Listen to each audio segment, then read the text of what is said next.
Olá, pessoal! Na aula de hoje eu vou falar sobre ciência, racionalidade e conhecimento. Vou utilizar como base este interessantíssimo livro do Carl Sagan, O Mundo Assombrado pelos Demônios. Eu vou utilizar os capítulos 1º e 2º deste livro. Vou passar aqui para as minhas anotações.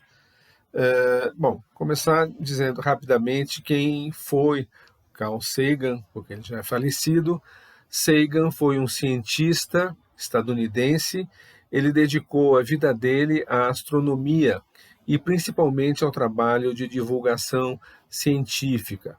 É autor de inúmeros livros de divulgação científica.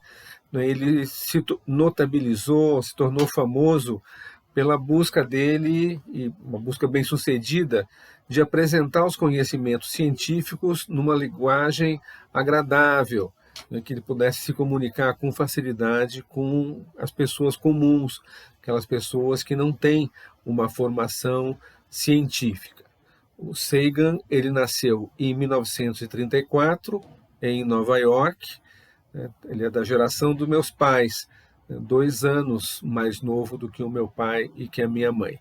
E ele morreu em 1996, pouco tempo, menos de um ano depois de publicar justamente esse livro, que é o último dele. Carl Sagan era judeu, o pai dele imigrou para os Estados Unidos vindo da Ucrânia. Ele fazia parte daquele grande contingente de judeus, russos e ucranianos que vieram para a América fugindo das perseguições que eles sofriam no Império Russo, na época do czarismo, antes da Revolução Russa de 1917. E o Sagan morreu relativamente jovem, com 62 anos apenas, de uma doença muito grave que ele tinha na medula óssea.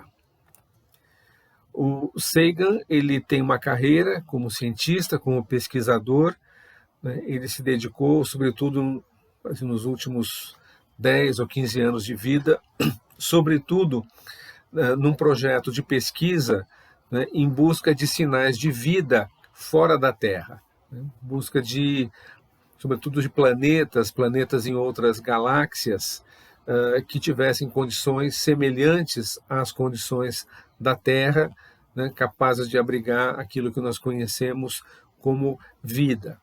Ele também fez descobertas importantes no campo da astronomia relativas à temperatura, às altas temperaturas existentes no planeta Vênus.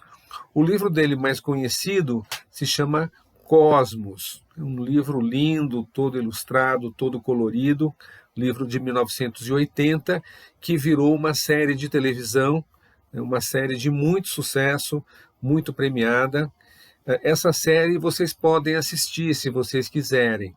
Ela está disponível, são 13 episódios, mas ninguém precisa assistir os 13, são episódios separados, né, independentes um do outro, episódios de 1 hora de duração cada um. Essa série está disponível de graça no YouTube, dublada em português. No nosso Moodle, eu vou compartilhar o link para o primeiro episódio dessa série. Recomendo bastante a vocês. Enfim, é uma experiência muito legal assistir esses vídeos do Sagan, esses filmes. Bom, entrando aqui no conteúdo da nossa aula, né, é importante eu dizer, assim como introdução, né, que algo que parece até redundante, parece meio que chover no molhado, né, fazer uma introdução, né, uma aula introdutória em ciência, tecnologia e sociedade, falando de um texto, né, cujo foco é a defesa da ciência. Né? No entanto, eu acho que é necessário, né, no contexto que nós estamos vivendo no Brasil e em boa parte do mundo, né, é necessário a gente afirmar certas verdades, até algumas verdades que para muitos de nós parecem óbvias, né? Então, esse livro do Sagan é uma defesa apaixonada da ciência como uma forma muito especial, superior de conhecimento. Sagan mostra nesse livro a importância de conhecer os métodos da ciência, né, e os riscos que a ignorância sobre a ciência traz para as pessoas, né. Ele diz que a ignorância sobre a ciência prejudica a capacidade das pessoas fazerem escolhas políticas, né. É uma ignorância que põe em perigo, em certas situações, a própria democracia.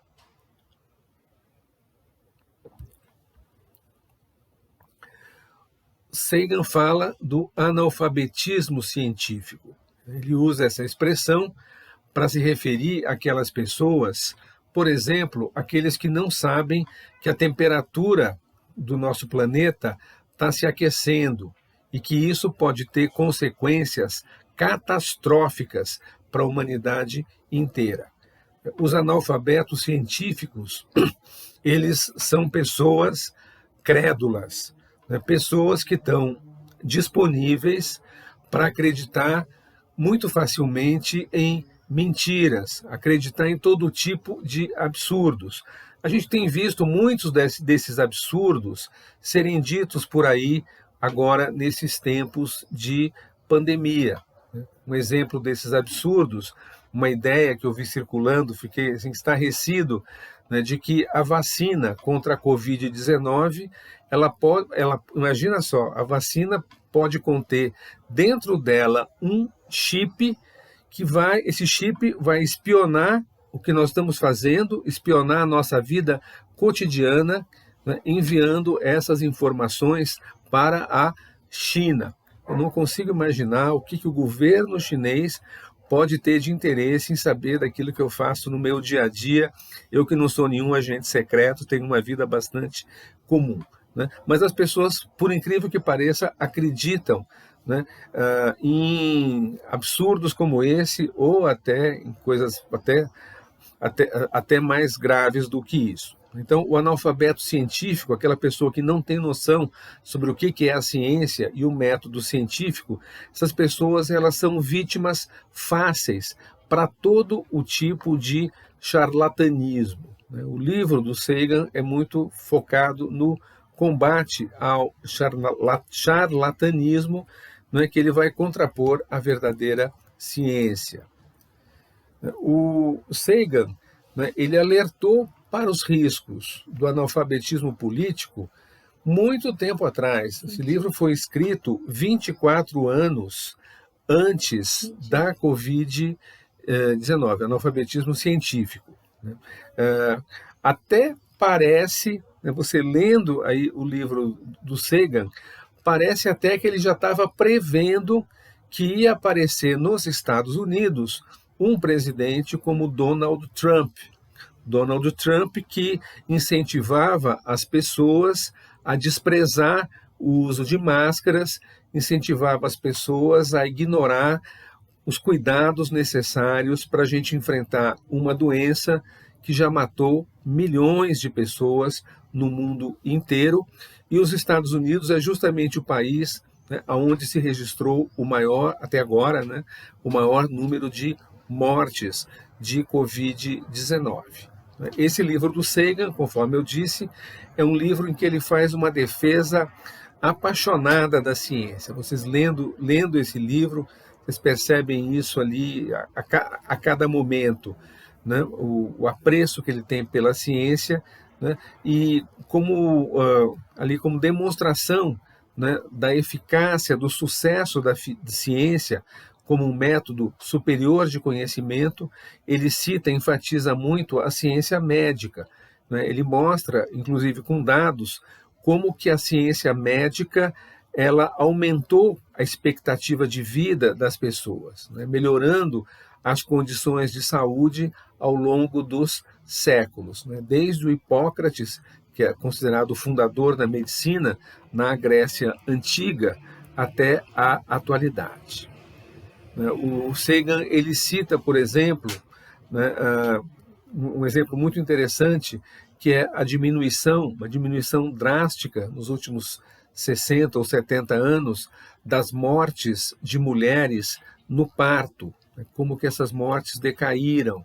Né? Fica aqui uma sugestão para vocês, para que vocês, quem sabe, se informem na própria família de vocês sobre os seus antepassados, casos de mulheres da família, né, que faleceram na situação do parto. Né? Na minha família tem a minha bisavó, né, a avó da minha mãe, ela morreu num parto, né, deixou 3 filhos, né, que foram criados pelo pai e pela madrasta, porque a mãe morreu no parto, né, morreu no parto da minha avó, que foi a terceira desses filhos, né, da minha bisavó. Isso hoje em dia é muito difícil acontecer, né, graças aos avanços da medicina.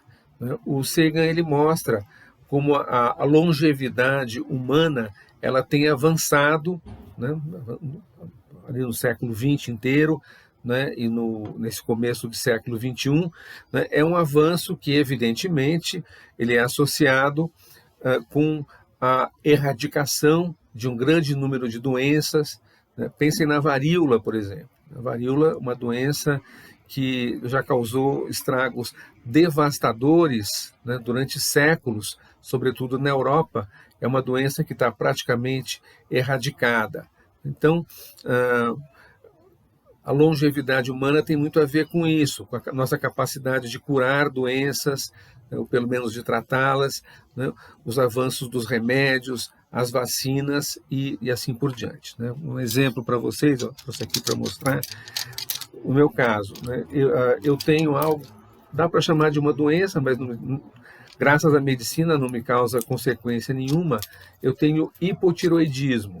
Hipotiroidismo é um problema, uma doença autoimune, né, que afeta a glândula da tireoide. O organismo de quem tem hipotiroidismo, em certo momento da vida, ele confunde a tireoide com um invasor, com um inimigo. Então, o meu sistema imunológico atacou a minha tireoide e destruiu ela completamente. A minha tireoide está ali quietinha, ela não funciona, não produz, né, aquilo que ela deveria produzir, certos hormônios que são vitais, né, para regulação do funcionamento do meu organismo, do meu corpo. Graças à medicina, existe aqui esse remedinho, tiroxina. Essa tiroxina, né, artificial, sintética, ela repõe, né, aqueles hormônios que não são mais fabricados pela minha tireoide. Né? Se não fosse esse remedinho, eu não estaria aqui agora para dar essa aula para vocês. Eu talvez, certamente, já não estaria mais neste mundo, inclusive. Essa é uma doença muito comum, fiquei sabendo outro dia, o Silvio Santos também tem hipotiroidismo. Alguma coisa em comum entre eu e o Silvio Santos, né? Mas é muita gente, enfim, é um mal muito comum. O Sagan, né, ele fala sobre as vantagens do método científico. O método científico é o que possibilitou todos esses avanços da medicina. Né? A questão da ciência, né, não é algo que depende da opinião de cada um, é algo comprovado. Né? A eficiência da ciência é uma verdade científica. Né? É engraçado, mas é isso mesmo. Né? A comprovação de que a ciência, né, funciona é auto-evidente. A ciência funciona mais do que qualquer opção a ela, do que qualquer alternativa. Né? Ele faz ali uma frase provocativa, né, a certa altura do livro, ele diz assim: nós podemos rezar pela vítima do cólera, ou podemos lhe dar 500 miligramas de tetraciclina a cada 12 horas. É claro que, se alguém quiser fazer as duas coisas rezar e ministrar a tetraciclina não tem o menor problema, isso não vai trazer nenhum problema para o paciente. Mas se o paciente não tiver esse remédio, né, ele não vai se curar. O importante para o Sagan, ele escreve, é que os tratamentos científicos são muito mais eficazes do que qualquer alternativa. Nem tudo são flores também, né? O Sagan admite, ele reconhece que nem todas as consequências dos avanços da ciência são positivas. As armas nucleares, né, fruto da ciência mais avançada do século XX, da física nuclear, das descobertas de Einstein, os produtos químicos, né, que transformados em agrotóxicos, por exemplo, né, e em vários outros produtos, eles causam doenças, eles causam impactos ambientais graves, destroem a natureza. Então, o Sagan ele adverte que os poderes da ciência eles trazem também responsabilidades novas para os cientistas, né? Ele alerta para as consequências a longo prazo do uso da tecnologia, consequências que nem sempre são benignas. Ainda assim, ele insiste, né? Os problemas do mau uso da ciência não significam que a gente deva abrir mão dela, né? Inclusive porque, ele marca muito esse aspecto, é muito bom a gente saber mais sobre o universo, sobre nós mesmos, sobre quem somos, sobre a origem da vida, né, a origem da espécie humana, sobre o nosso lugar, né, no mundo, nosso lugar no universo. Ele faz uma defesa muito firme da ciência contra a pseudociência, né, o charlatanismo. A pseudociência, ele diz, ela é algo que parece usar os métodos e as descobertas da ciência, embora na realidade seja infiel à sua natureza. A pseudociência, ela se baseia em evidências insuficientes. A pseudociência, ela apresenta, propala resultados muito espetaculares, mas ela não consegue provar as suas afirmações, porque ela não usa o método científico. O que é a pseudociência? São as curas milagrosas, supostamente milagrosas, a astrologia, né? Aqueles adivinhos que dizem ser capazes de prever o futuro. Algum tempo atrás, eu me lembro disso na televisão, saía no Brasil, ele cita no livro dele, um charlatão, Uri Geller, um israelense, que ele aparecia, ele tentava se mostrar como alguém capaz de entortar objetos, ele entortava supostamente garfos, facas, coisas do tipo, com a força do pensamento dele. É claro que tudo aquilo era uma fraude, mas o sujeito ganhou muito dinheiro, fez muito sucesso, né, com esse tipo de demonstração. Um exemplo de pseudociência que o Sagan cita, o presidente dos Estados Unidos na década de 80, Ronald Reagan, ele antes de tomar certas decisões, ele consultava o mapa astral, né, a credulidade, né, dessa criatura. A pseudociência, o Sagan vai explicar, né, por que ela faz tanto sucesso? Porque ela chega para as pessoas comuns como uma coisa muito simples de se entender, né? Essas pessoas que não têm noção de como que a ciência funciona, elas se deixam impressionar com muita facilidade pelos argumentos, né? E os charlatães, em geral, são pessoas muito carismáticas, com muita capacidade de conhecimento. Na questão da religião, né? O Sagan ele entra nessa questão delicada, uma tensão que é uma tensão permanente entre a ciência e a religião. O Sagan ele não combate a religião no discurso dele. Ele combate o que ele chama de os excessos da teologia. Uma expressão que ele usa. Ele combate uma interpretação, as vertentes da religião doutrinárias, aquela religião que é entendida de uma forma rígida, O Sagan ele admite que e aponta, né, que entre os próprios religiosos existem aqueles que tratam de combater os fundamentalistas, os dogmáticos, os conservadores, aqueles que interpretam os livros sagrados ao pé da letra, como sendo verdade literal. Né? Mesmo dentro do campo religioso, né, existem aqueles teólogos, aqueles estudiosos e sacerdotes que têm uma interpretação mais aberta, mais flexível da ciência, né, tornando ela mais compatível com o conhecimento científico. Mas o foco do autor mesmo é mostrar a diferença entre a ciência de um lado e a pseudociência do outro. A diferença entre se usar ou não usar o método científico. Ele fala sobre o método científico para enfatizar essas diferenças. Ele vai mostrar a ciência, ao contrário de outras tentativas de conhecimento, a ciência ela é capaz de aceitar e de conviver muito bem com o erro, com os próprios erros. Mais do que isso, na ciência, os erros são valorizados, eles são considerados etapas dentro de um processo de busca do verdadeiro conhecimento. Sagan vai dizer, a experiência está no centro do conhecimento científico, a experiência e a observação. O conhecimento científico se baseia em hipóteses, hipóteses que são formuladas de uma tal maneira que elas podem ser refutadas. Alguém pode sempre provar que aquela afirmação científica está errada. Isso é uma característica do método científico. Na pseudociência, o Sagan vai dizer, o que acontece é o oposto.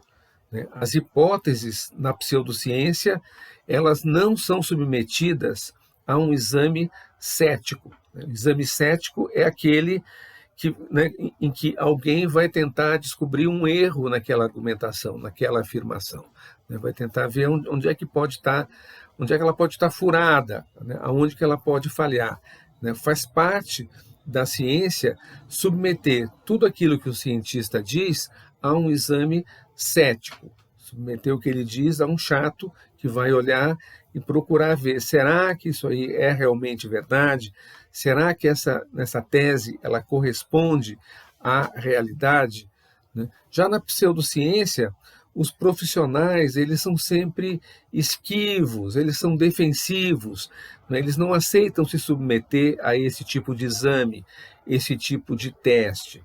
Quando alguém desmente, refuta as afirmações desses pseudocientistas, eles reagem com fúria. Eles dizem que isso faz parte de uma conspiração, que existe um complô por trás daquilo para eliminar destruir essas supostas descobertas, sempre atribuem essa conspiração a forças ocultas, a interesses maiores, a fatores ali e atores misteriosos que estariam contra eles. Já a ciência, em contraste, a ciência está sempre aberta para corrigir os seus próprios erros. E, então, eu termino aqui essa primeira parte. O Sagan, ele defende que para a gente enfrentar a pseudociência e para enfrentar os preconceitos, as superstições, de um modo geral, ele defende que é muito importante que todas as pessoas conheçam o que é o método científico. Eu termino aqui com uma citação do Sagan, bem no estilo dele. O método da ciência, por mais enfadonho e ranzinza que pareça, é muito mais importante do que as descobertas dela. Eu paro por aqui, em seguida vem a segunda parte.